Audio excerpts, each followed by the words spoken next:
काट पड़ा डंडे से, भुज राजस्थानी तेजा हुक्म लाए दे डंडे से।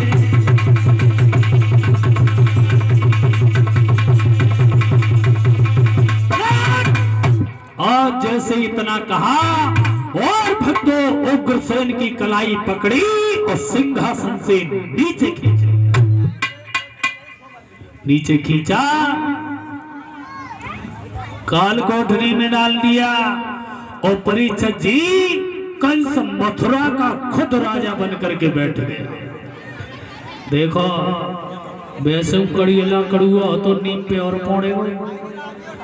और परीक्षित महाराज एक बात याद रखना, चाणक्य एक जगह अपनी नीति में लिखते हैं कि ऋण करता पिता शत्रु माता च व्यभिचारिणी भाद्रया रूपवती शत्रु पुत्र सफर पंडिता।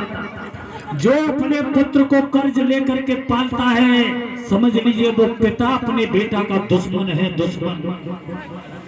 और यदि बेटा मूर्ख है तो समझ लीजिए कि वो अपने पिता का दुश्मन है। पत्नी सुंदर है, पति कुरूप है तो समझ लीजिए वो पत्नी अपने पति की दुश्मन है।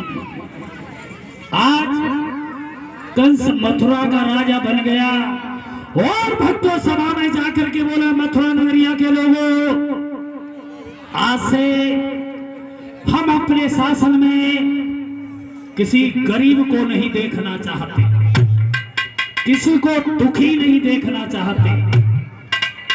तो यज्ञपत परीक्षित जी तुमने देखा हो बड़े बड़े नेताजी आते हैं, इनकी सबसे बड़ी दुश्मनी गरीबी थी। भाषण दे तब देखो गरीबी को नहीं छोड़ेंगे, हम गरीबी को जड़ से खत्म कर देंगे। सबसे बड़ी दुश्मनी गरीबी से, बेचारी गरीबी को भी रहने दो, इसने क्या देखा सबसे बड़ी दुश्मन।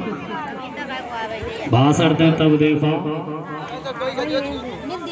मंच पर खड़े होते परीक्षित जी बे सबसे पहले देखिए हमारे क्षेत्र के मजदूर और किसान भाइयों, आपका बहुत बहुत अभिनंदन। बस ताकि बाद एक बार आप हमें जिता करके देखिए,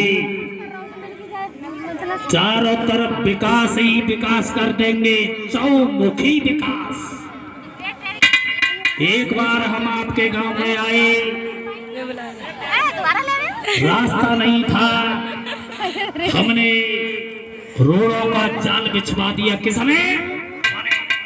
हमारे पानी की समस्या थी, 20 हैंड पंप भेजे, लगवाए। किसने? किसने लगवाए? हमारे तुम्हारे पीछे विपरीत पार्टियों ने हमारी गाड़ी घेर ली, कपड़े फाड़ डाले, हमने अपमान सहे। तुम्हारे पीछे किसने सहे? हमारे। कि वो गरीब खुद आत्महत्या करने पर मजबूर हो जाएगा। परीक्षित जी जब गरीब ही नहीं रहेगा तो गरीबी आएगी। अब कंस कहता है अब हम शादी करेंगे। किसी की नजरों में कोई अच्छी कन्या सुंदर सुशील हो तो हमें बताओ। एक श्रीमान जी खड़े हुए, बोले मगध के राजा जरासंध की कन्याएं हैं जिनका नाम है अस्ति और प्राप्ति, उनके साथ महाराजा आप अपनी शादी करो। देखने में कैसी है? जब ये कहा तो वो बोले अस्ति और प्राप्ति है ना, ये दोनों चंद्र बदन उर्मिला लली दोनों